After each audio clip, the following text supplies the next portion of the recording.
Wrong number after midnight. When I pick up, the voice on the other end is already off and running. You were right, man. You were so incredibly right. And now I'm more than sorry I didn't believe you when you claimed that the only way to keep their voices out of our heads was by using heavy-duty aluminum foil, the kind our own mothers were crazy for when it came to preparing leftovers for their deep freeze oblivion.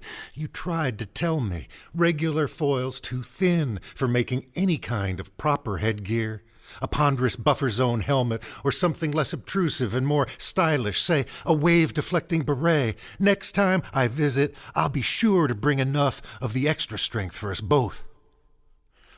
And although this sounds like something I certainly might have suggested, perhaps only to my closest friends, it's true, it happens that I didn't, and finally he stops to worry up a whisper. "This isn't my friend Stuart, is it?" And I say, "No." And he says, "Oh my God, man, they've gone and gotten through to you, haven't they?"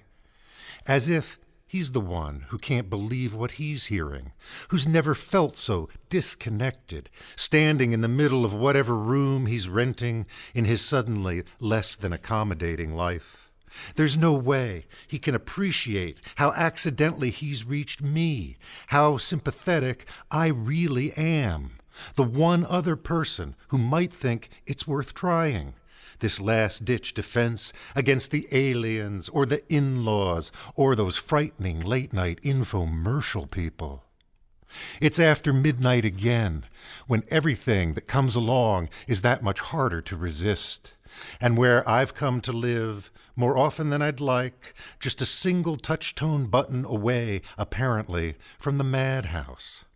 I'm so wide awake now in the dark, it's not funny, and there's nothing left to say along the miles of open line, nothing to do but quietly lay down the receiver in its cradle, take the long walk back to sleep.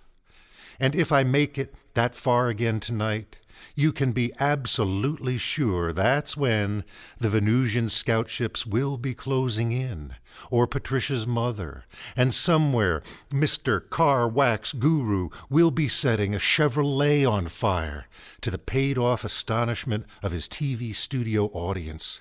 One more brilliant lesson in the virtue of sheer resilience, and he'll swear nothing else on earth can stand up to that kind of heat. But three of us, more or less, in our foil-wrapped, American-as-baked potato wisdom, will know better. There's me, my wrong-number friend, and Stuart, wherever he is right now. May his meds make him unbreakable, and doctors never talk him fully out of his half-baked, hard-won silence. May his friends wait until morning, though, before ringing through to him there. And let the plans of the space people and our relatives and anyone else who would come to us in our woozy sleep, on this night at least, come to naught. May they be foiled with any luck, and with our blessings or our curses foiled again.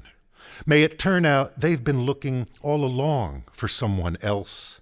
And if they find us instead, certifiable wrong numbers, may they have to tell us exactly how sorry they are and for how much. Given the crush of increasingly unstable particles in the universe, it's no small thing. How surprisingly undisturbed we actually are, how quiet it so often is on our end of the line. And whenever we get to thinking that's okay, there's quite enough still ringing in our ears for one more night or for a lifetime. Here comes another one of those voices out of nowhere, saying, in so many words, we haven't heard anything yet.